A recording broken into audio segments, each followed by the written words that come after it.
11, 12 এবং 13 এপ্রিল জুড়ে পত্রভারতীর বিভিন্ন জেলার আউটলেটে চলেছে 30% অফ। আমরা যারা কলকাতা থেকে অনেক দূরে থাকি এবং 15% বা 20% ছাড়ে বই কিনি, তাদের জন্য এটা ছিল একটা ভীষণ বড় সুযোগ, যেখানে আমরা বইগুলো সমস্ত বই 30% ছাড়ে পেয়ে যেতাম। এবং এই যে সুযোগটা আমরা পেয়েছিলাম, আমি আর ভাই কখনোই এই সুযোগটা মিস করতে চাইনি। আমি এবং ভাই গিয়ে মোটামুটি আমাদের পছন্দের বেশ কিছু বই তুলে নিয়ে এসেছি। আজকে যে এই ভিডিওটায় আমি যে বইগুলো দেখাবো, সেগুলো আমি যেগুলো কিনেছি, বেশিরভাগ বই আমার জন্য এবং একটা দুটো বই আমি আমার পরিচিত মানুষদের জন্য কিনেছি। আমি সেগুলো এখানে দেখাচ্ছি কারণ সেগুলো আমার উইশ লিস্টে আছে বা স্টক শেষ হয়ে যাওয়ার জন্য পাইনি। তো আজকে আমি সেই বইগুলো দেখাবো। আর এর পরের দিন ভাইয়ের ভিডিওতে দেখাবে পত্রভারতী থেকে ও কি বই কিনেছে, এবং এই মাসে ও দেশ থেকেও 5-6টা বই কিনেছে, সেগুলোও দেখাবে। আমি যদি প্রথমেই আজকে আমার যে বই দেখাবো তার মধ্যে প্রথম বই হচ্ছে ইতিহাস পুরাণ মিথ মিথ্যা ইমানুল হকের এই বইটা। এই বইটায় বলা হচ্ছে আমাদের যে পুরাণগুলো রয়েছে সেই পুরাণে অনেক মিথ রয়েছে, যে মিথটাকে আমরা সত্যি ভেবে ভুল করি বা অনেক বছর ধরে সেগুলো সত্যি হিসাবে প্রচলিত হয়ে আসছে। সেইগুলোকে নিয়ে প্রাবন্ধিক ইমানুল হক এখানে আলোচনা করেছেন এবং এই মিথগুলো ভাঙার চেষ্টা করেছেন বা এর পেছনে যে যুক্তি রয়েছে সেগুলোকে দিয়েছেন। বোঝাই যাচ্ছে এটা একটা নন ফিকশন বই। পুরাণ আমি খুব বেশি পড়িনি, কিন্তু আমার এই যে মিথগুলো আছে সেগুলো জানার আগ্রহ রয়েছে বা এই বইটাকে পড়ে দেখার আগ্রহ রয়েছে। সেই জন্য 260 টাকা মুদ্রিত মূল্য এই বইটার, এবং ভূমিকার বদলে বলে যে জায়গাটা লেখা আছে সেই জায়গাটাও আমাকে এই বইটা সম্পর্কে অনেকটা আকর্ষণ করেছে এবং বইটা আমি খুব তাড়াতাড়ি পড়বো। নন ফিকশন এই বইটা, এবং কথা হবে পড়ার পরে ডিটেলস কোনো ভিডিও। এরপর আমি যে বইটা দেখাবো সেটা হলো ঈশ্বরের নষ্ট খুন, সৈকত মুখোপাধ্যায়ের গায়ে কাটা দেওয়া 12টা কাহিনী। সৈকত মুখোপাধ্যায়ের এই বইটা নিয়ে যদি আমি বলি, এটা নিয়ে আমি বহু বছর আগে মানে যখন বেরিয়েছিল তারপর এই বইটা নিয়ে শুনি এবং পড়ছি করেও পড়া হয়নি। এর মধ্যে আমি কিছু ডার্ক ফ্যান্টাসির বই পড়ি যে বইগুলো আমার ভালো লাগেনি, এবং তারপরে আমি ঠিক করেছিলাম আমি আর ডার্ক ফ্যান্টাসি পড়বো না। কিন্তু সৈকত মুখোপাধ্যায় এই মুহূর্তে যারা লিখছেন তাদের মধ্যে বেশ নাম করা একজন লেখক, এবং তার বই আমি এখনো পড়িনি। এটার জন্যই আমার এবার মনে হলো পত্রভারতী থেকে এই বইটা কিনে ফেলা উচিত। বইটা আমরা পরশু কিনে নিয়ে এসেছি, মানে সমস্ত বই। আজকে 13 তারিখে ভিডিওটা বানাচ্ছি এবং এই মুহূর্তে আমার 11.5খানা গল্প পড়া হয়ে গেছে, মানে ভিডিওটা করে বাকি অর্ধেকখানা পড়বো, বা 11টাই বলতে পারেন, 12টা গল্পের মধ্যে। এই বইটা নিয়ে হয়তো বা গল্পটা শেষ করে আজকে ভিডিও বানাবো, তো খুব তাড়াতাড়ি ডিটেলস এই বইটা নিয়ে দেখা হবে। আমি আলাদা করে আর কিছু বলছি না। ভালো লাগছে, ভালো লেগেছে, রেকমেন্ড করবো। যারা এটুকু দেখেও কিনতে চাইছেন কিনতে পারেন। 250 টাকা মুদ্রিত মূল্য এই বইটা। এরপর যে বইটার কথা বলবো, এই বইটা আমি এর আগে কারো কাছে শুনিনি, কিন্তু লেখকের নাম যথেষ্ট পরিচিত, সমৃদ্ধ দত্ত। এখানে লেখা যায় স্বাধীনতার রুদ্ধশ্বাস 1 বছর। ইন্টারিম গভর্নমেন্টের থেকে যখন ইন্টারিম গভর্নমেন্ট ফর্ম হলো এবং তারপর যখন ভারতের স্বাধীনতার কথা বলা হয়েছিল 48 সালের হবে, 48 সালের জুনের থেকে কেন সেটা 47 সালের আগস্টে হলো, এবং 46-এর অক্টোবরে যে ইন্টারিম গভর্নমেন্ট বা অন্তর্বর্তীকালীন সরকার তৈরি হয়েছিল, সেখান থেকে এর পরের এই 1 বছর স্বাধীনতা নিয়ে হয়তোবা সেই সময়টাকেই ধরার চেষ্টা করা হয়েছে, যেটুকু আমি কালকে উল্টে পাল্টে বুঝেছিলাম। ইতিহাস আমার পছন্দের একটা জায়গা এবং স্বাধীনতার ইতিহাসও বেশ পছন্দের একটা জায়গা বলেই আমি এটা কিনেছি। ওই 46 থেকে 47 এই 1 বছর কি এমন হয়েছিল যে আমাদের স্বাধীনতা আরও 1 বছর আগে হলো, সেটাই এই বইতে জানা যাবে বলে আমার বিশ্বাস। এবং এটা সম্পর্কে আমি কোথাও থেকে না শুনে কিনেছিলাম, একটা ব্লাইন্ড পিক বলতে পারেন, যেটা বইয়ের দোকানে গিয়ে আমাদের হয়, সেই রকমই একটা বই। এই বইটার মুদ্রিত মূল্য যদি বলি তাহলে হচ্ছে এই বইটার মুদ্রিত মূল্য 325 টাকা। এটা আমার যতদূর মনে হলো যে ফিকশন এবং নন ফিকশনের একটা মিশেল হবে এই বইটা। এরপর যে আমি বইটা দেখাবো সেটা হলো সোমনাথ সুন্দরী, হিমাদ্রি কিশোর দাশগুপ্তের লেখা। যেহেতু আমার ঐতিহাসিক উপন্যাস গল্প পড়তে ভালো লাগে, তাই আমাদের চ্যানেলে প্রচুর মানুষ এর আগে আমাকে হিমাদ্রি কিশোর দাশগুপ্তের এই সুন্দরী যে সিরিজটা আছে সেটার কথা বলেছেন। এবং আমি কদিন আগে ফেসবুকে যে পোস্টও করেছিলাম পত্রভারতী থেকে কি বই কিনবো, সেখানে ওই নামটা ছিল, এবং এই নামটা ছিল বলতে হিমাদ্রি কিশোর দাশগুপ্ত ছিল। এবং যেহেতু আমার মনে হলো এই মুহূর্তে যারা ঐতিহাসিক লিখছেন তার মধ্যে এই নামটা ভীষণ পরিচিত একটা নাম, লেখকের একটা বই অ্যাটলিস্ট পড়ে দেখার দরকার, সেই জন্য আমি হিমাদ্রি কিশোর দাশগুপ্তের এই বইটা কিনেছি। পড়ে জানাবো কেমন, বিশেষ কিছুই জানি না।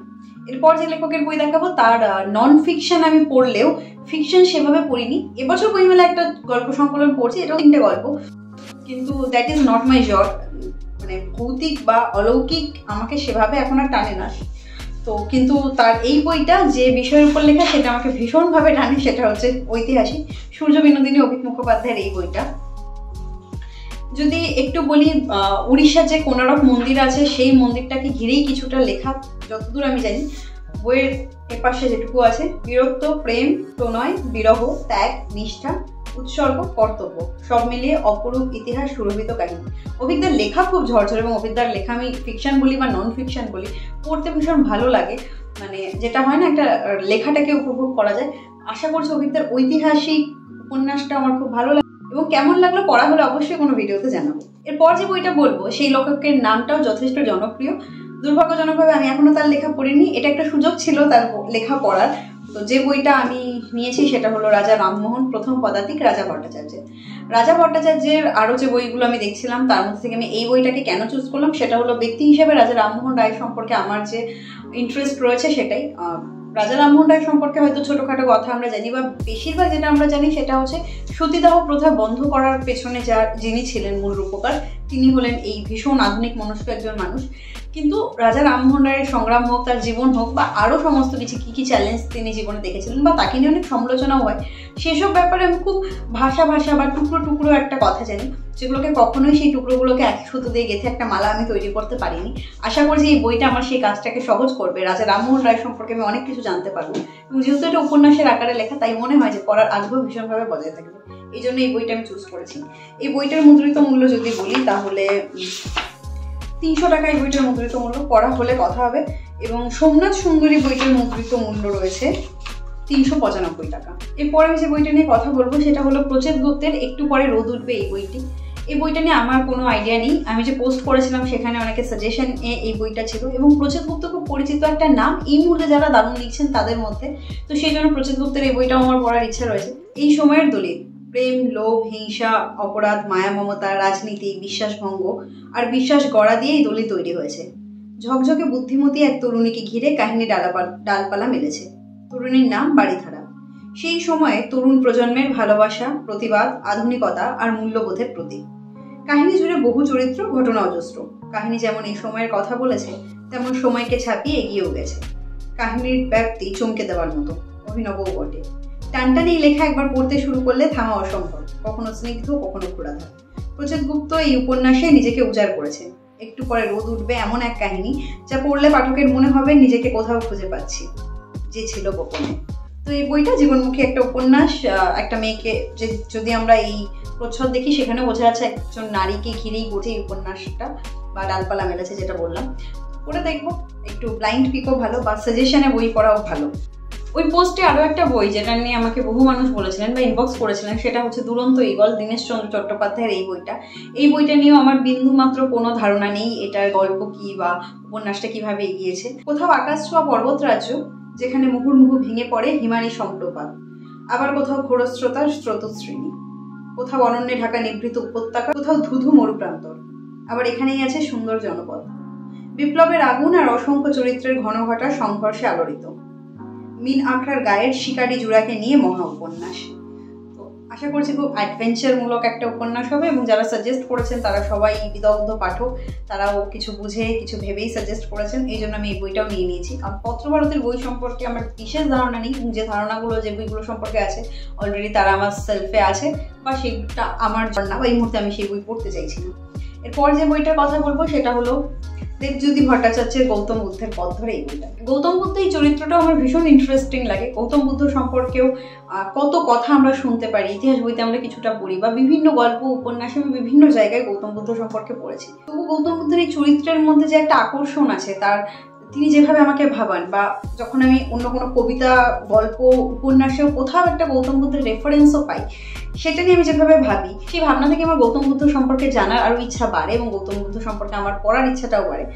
জানার তো এটা সব থেকে ভালো মাধ্যম বই পড়া।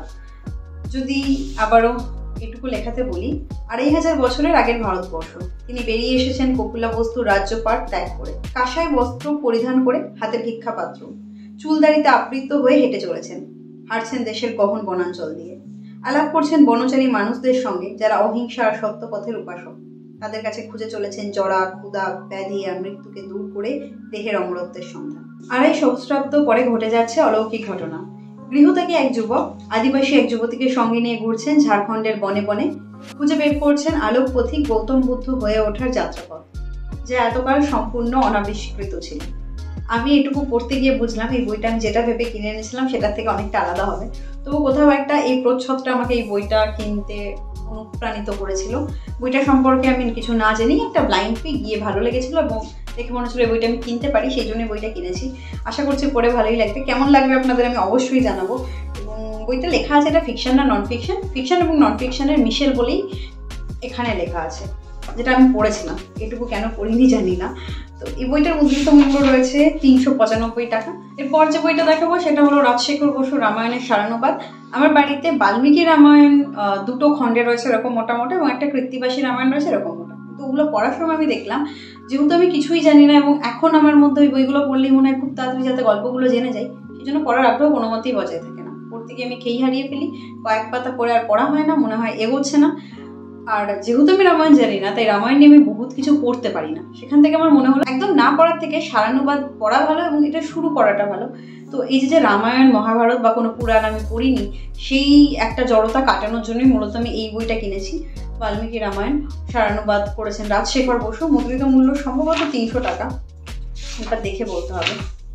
325 টাকা এই বইটার মুদ্রিত মূল্য। এটা নিয়ে আমি আলাদা করে কী বা বলবো, তবে এটা পড়বো, খুব তাড়াতাড়ি পড়বো, কোনো একটা ফিকশনের সাথে এটা শুরু করবো। এরপর যে বইটা দেখাবো সেটা হলো লোকনাথ চক্রবর্তীর দুর্গা অন্তরে ও বাহিরে। এই বইটা আমার নিজের জন্য না, এটা একজনের জন্য কেনা এই বইটা। এই বইটা দেখে আমার ভালো লেগেছিল এবং আমার মনে হয়েছে যারা নন ফিকশন পড়তে ইন্টারেস্টেড বা যারা মাতৃশক্তি, মাতৃদেবী এগুলো নিয়ে জানতে আগ্রহী বা যারা এরকম টাইপের বই পড়ে তাদের জন্য it could be a good choice. আর এই বইটা আমার একটা ব্লাইন্ড পিক, এটা সম্পর্কে আমি কোথাও থেকে জেনে যাইনি। যেটুকু এখানে রয়েছে সেটা হলো, নানা রূপে ও নামে তিনি সনাতন সমাজে সম্পূজিতা, তিনি বসুন্ধরা বাড়ি বিনাম বহ্নি বায়ু স্বরূপা, তিনি সচ্চিদানন্দ ঘন জ্যোতি ওঙ্কার হৈমবতী, আবার আমাদের ঘরের মেয়ে উমা। চিত্তে কৃপা ও বাইরে সমর নিষ্ঠুরতার এক অনন্য সমন্বয় মুক্তি।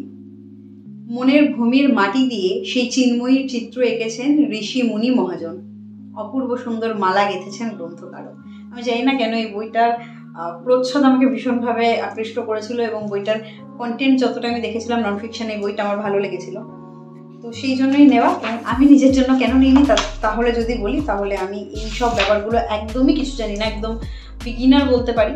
বুঝতে পারছিলাম না যে এই বইটা আমি কিনলে পড়ে শেষ করতে পারবো কিনা, সেই জন্য নিজের কপি হয়তো নিইনি, কিন্তু অবশ্যই পড়ে দেখবো। 495 টাকা দাম, এবং যদি মনে হয় পড়ে আমি পড়তে পারছি, নিজের কপি অবশ্যই সংগ্রহ করে নেবো।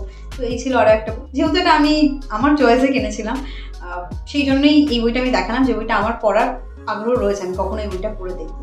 এরপর আজকের আমাদের লিস্টের শেষ বই হলো অনির্বাণ ঘোষের লেখা লিও লিসা মিকেল। অনির্বাণ ঘোষের লেখা এর আগে আমি পড়েছি, হাইরোগ্লিফের দেশে। এই বইটা সম্পর্কে আমি বিশেষ কিছুই জানি না, শুধু হয়তো লেখকের নাম এবং বইয়ের নাম এবং কিছুটা প্রচ্ছদ। আমরা যতই বলি না কেন, ডোন্ট জাজ a book by its cover, কিন্তু বেশিরভাগ ক্ষেত্রেই দেখা যায় a book is always judged by its cover. তো এটাও সেই রকমই একটা কিছু, প্রচ্ছদ, লেখকের নাম এবং বইয়ের নাম, এই তিনের মিশেলে আমি এই বইটা কিনে ফেলেছি। 15শ শতাব্দীতে ইতালির দিগন্তে যে নবজাগরণের সূর্যোদয় হয়, তার আলো ক্রমে পৃথিবী জুড়ে ছড়িয়ে পড়ে। রেনেসাঁসের প্রভাবে যেন কয়েক শতকের মধ্যে কয়েক হাজার বছর এগিয়ে যায় দর্শন, সাহিত্য, শিল্পের পথ। কিন্তু ঠিক কেমন ছিল সেই আলো ঝলমলে সময়টা? কেবল কি আলো, নাকি প্রদীপের নিচে কিছুটা অনুচ্চারিত অন্ধকারও জমাট বেঁধেছিল? দুই আশ্চর্য প্রভাবশালী শিল্পী এবং এক অতি সাধারণ নারীর চোখ দিয়ে লিও লিসা মিকেল খুঁজতে চেয়েছে সেই সময়কে। এইটুকু শুনে নামটা দেখে হয়তো বুঝতে পারছেন, লিও হচ্ছে লিওনার্দো দা ভিঞ্চি, লিসা হয়তো মোনালিসার কথা বলা হচ্ছে, মিকেল হচ্ছে মাইকেল অ্যাঞ্জেলো বা মিকেল অ্যাঞ্জেলোর কথা। এর আগে আমি অনির্বাণ ঘোষের যে বই দুটো পড়েছি, যে বইটা আরেকটা আমাদের বাড়িতে আছে, সেগুলো মিশর ঘিরে, কিন্তু এবার তিনি মিশর থেকে বেরিয়ে ইতালিতে পাড়ি জমিয়েছেন, এবং এই বইটাও আশা করছি ভালো লাগবে। কেমন লাগলো আপনাদের অবশ্যই জানাবো। বইটার মুদ্রিত মূল্য 595 টাকা। এই ছিল আমার কেনা বইগুলো, বা যেগুলোকে আমি চুজ করেছিলাম, আমি গিয়ে পত্রভারতী থেকে সিলেক্ট করেছি। অবশ্যই ভাইয়ের সিলেকশন নিয়ে, ভাইয়ের কেনা বইগুলো নিয়ে পরে একটা ভিডিও বানাবে, এবং সেই ভিডিওতে আপনারা দেখতে পারবেন আকাশ কি বই কিনেছে। আপনি পত্রভারতী থেকে এই ছাড়ে কোনো বই কিনেছেন? তাহলে আপনি কোন বইগুলো কিনেছেন, বা ইদানিংকালে আপনি যে বইগুলো কিনেছেন সেগুলো আমাদের জানাতে পারেন। এর মধ্যে কোনো বই পড়া থাকলে সেটা আপনার কেমন লেগেছে সেটাও জানাতে ভুলবেন না।